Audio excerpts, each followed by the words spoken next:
সংস্কারবিহীন নির্বাচনকে জামায়াত গ্রহণ করবে না বলে জানিয়েছেন দলের নায়েবে আমির ডক্টর সৈয়দ আব্দুল্লাহ মোহাম্মদ তাহের। জুলাই বিপ্লবের শহীদ, আহত ও পঙ্গুত্ব বরণকারীদের জন্য আয়োজিত দোয়া মাহফিল ও আলোচনা অনুষ্ঠানে তিনি কথা বলেন। তিনি বলেন, অনেক দল সংস্কার ছাড়াই নির্বাচনের জন্য উন্মুখ হয়ে আছে। মফিউর রহমানের report. Super fresh fortified soybean তেল, শুরু হোক হেলদি লাইফের জার্নি। রক্তিম জুলাইয়ের বছরপূর্তির প্রথম দিনে আন্দোলনে আহত ও শহীদদের স্মরণে দোয়া মাহফিলের আয়োজন করে বাংলাদেশ জামায়াতে ইসলামী ঢাকা মহানগর দক্ষিণ।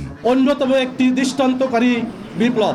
আলোচনায় অংশ নেন দলের বিভিন্ন পর্যায়ের নেতাকর্মীরা। তারা অভিযোগ করেন, একটি দল আওয়ামী লীগের সাথে আঁতাত করে তাদের পুনর্বাসনের চেষ্টা করছে।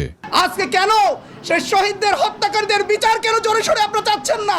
কেন সংস্কার চাচ্ছেন না? আমাদের মধ্যে আমাদের ভাইদেরকে আমাদেরকে লাগিয়ে দেওয়া হচ্ছে।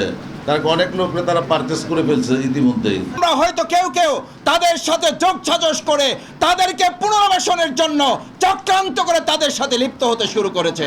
জামায়াতের নায়েবে আমির বলেন, দেশ থেকে এখনো স্বৈরাচারী মানসিকতার দল নিশ্চিহ্ন হয়ে যায় নাই। তারা প্রতিনিয়ত নির্বাচন চাচ্ছে উল্লেখ করে তিনি বলেন, সংস্কারবিহীন নির্বাচন হলে জামায়াত মেনে নেবে না। আমরা সংস্কারবিহীন নির্বাচনকে আমরা গ্রহণ করব না।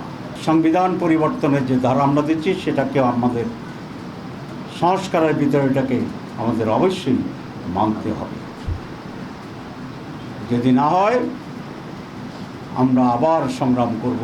পরে জুলাই যোদ্ধাদের স্মরণে দোয়া করা হয়। তাদের পিতামাতার অন্তরকে শান্ত করে দেওয়া রব্বুল আলামিন। মফিউর রহমান, 21 টেলিভিশন, ঢাকা।